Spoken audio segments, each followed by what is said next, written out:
Thank you very much for your time. Just wanted to start off by asking you what you thought about today's conference. Well, first off, I think it's well organized. I mean, even before I got here from Amsterdam, coming here to Istanbul, I was in contact with the organization. They made sure that all my accommodations were taken care of. They made sure that I got in a newspaper over here, so the PR machine from this organization is very good. They made sure I was welcomed at the hotel and welcomed at the airport, drove me around, came here, gave me a nice seat, welcomed me. I mean, I feel like I'm a VIP. I think they made me feel very special. So I think that overall, and then sitting in the crowd and listening to the different various speakers speaking was very good, because you had a different one talking about their children, another one talking about working for a company, another one explaining what the future is with leadership. So I think it was a very diverse program, and the speakers were speaking what they had to talk about, and I think it added a lot of value. So I really appreciate being here too. Yeah. Oh, sorry, I talk Dutch. No, it's okay. Did you have any expectations before you got here? Well, I was here last week. I was here for 4 days last week for an econ company, and I was a facilitator, so I had to go back to the Netherlands just 2 days because I had to speak in Holland and then come back here. So I don't think, I don't feel like I left. The people are very courteous. It's, the friendship that I've grown in a couple days is very good, and I just feel really special. Yeah. Great. So you're the founder of the Networking, and have been, working on the importance of networking and how it's playing along. Yeah, here's my business plan. Perfect. Thank you. Thank you.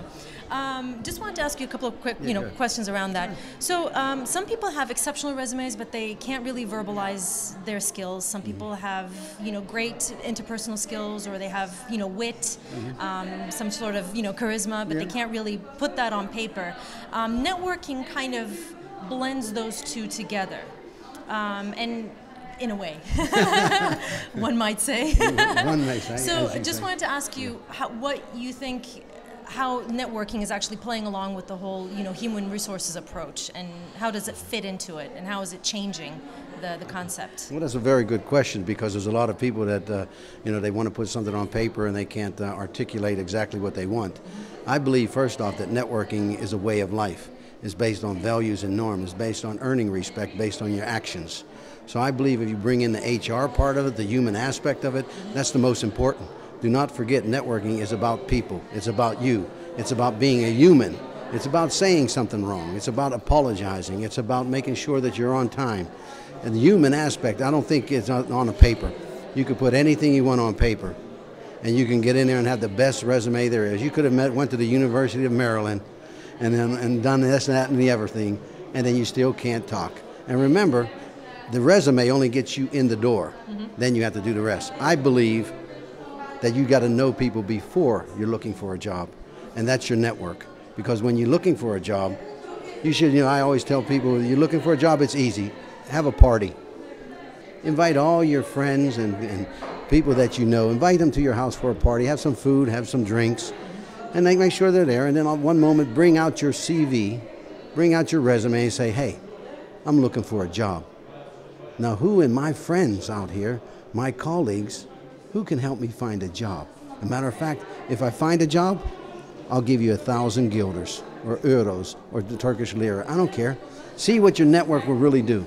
But a lot of people, when they do that, they kind of figure, well, now they know me too well. Well, that's what networking is that someone knows who you really are. They know your characteristics. They know if you're honest, if you're trustworthy.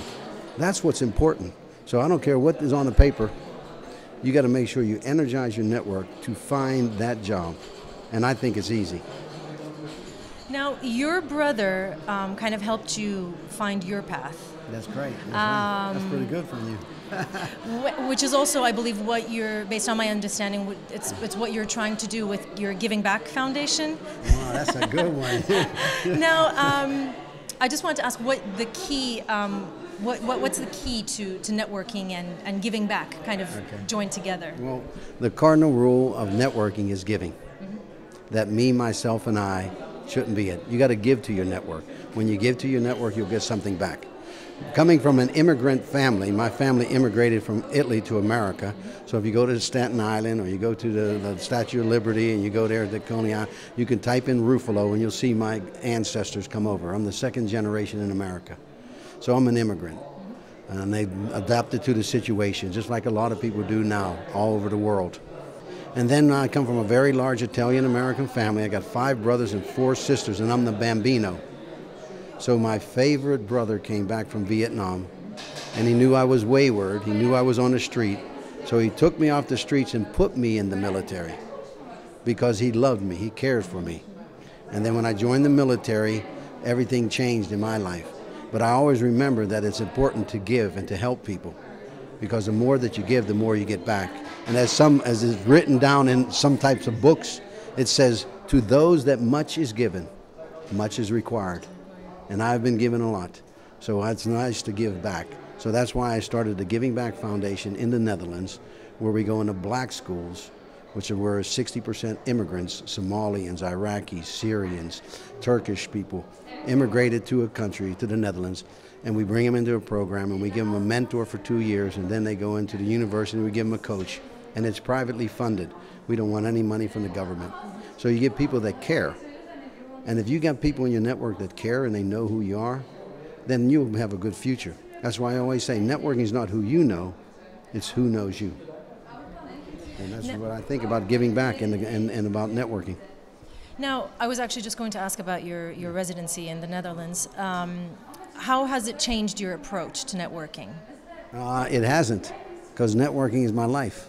It's all the same. I don't care if I'm in Turkey, China, the Philippines, or wherever. Networking is the same. It's getting the human aspect around. It's finding what you have common with another person. Look, we sat down here and I could tell that you had an American accent. You wasn't British, wasn't that you learned it in school. I could tell certain things. So I knew automatically, wait, let me see where this goes. And so I'm networking. I'm finding out about you, what we have in common. And then all in a moment, I found out that you went to university in D.C. And then I say, I'm going to D.C. So now you're trying to build the foundation that we understand each other. I don't care what language, what country you're in, that's what it's about. If you're honest, trustworthy, and how you bring across your values, you'll go a long way. So I don't believe it's different. I don't. And I claim to be a professional at this, so I kind of know a little bit, I think. So my final question, now you have a very personal, touching story, as to how your brother influenced kind of created your path and helped you, create a life of your own. Yeah. Can you share any other stories that you've heard from any of your, peers, mentees, whatever you want to call it, whoever comes to your mind, regarding any type of, story that networking has had, any influence that networking has had on their lives? Oh yeah, I could just say the two young kids that came with me from the Netherlands. I knew I was coming to Turkey. First of all, I know I don't speak the language, so I wanted to feel comfortable and I wanted to help. So I asked 2 Giving Back students, one Noor, who's here, and I know her since she was 14. She's now 24. I know that girl. She works at PricewaterhouseCoopers now. Mm-hmm. She's going to do an internship in the United States, mm-hmm. and she's a go-getter. She's a rising star. Okara, he's another guy. I know him. He came in when he was 15. I know him. He's 20. He's 5 years old. That kid's going to be a rocket scientist. He's going to be an intellectual property guy. He's going to be artificial intelligence guy. He knows the thing. So I turned to my network and I asked those 2 kids. I call them kids because I'm much older than they are. I said, guys, would you like to go with me to your country, where your family came from? You speak the language, and Noor is staying longer. I leave tomorrow with and Noor is staying. They're good friends. So that's a story that I look at these kids that I know for 10 years, and I see them progress. I see in their eyes the sparkle of coming to their country. They can tell their family, hey, I'm going back to the country. I'm going back to our country. And that's so rewarding that you can give somebody just the opportunity. And that's what's so great about it, is networking is giving. And so I can tell many stories like that. But those 2 are very special because they're over here with me. We flew over together, stay at the hotel where they're going to be on stage with me. I'm going to pull them up on stage. But that's just a small example of it. And I thank you for answering that, because that was a nice question to ask about something that's very special to me. So thank you. They say teşekkürler. Teşekkürler. Teşekkürler.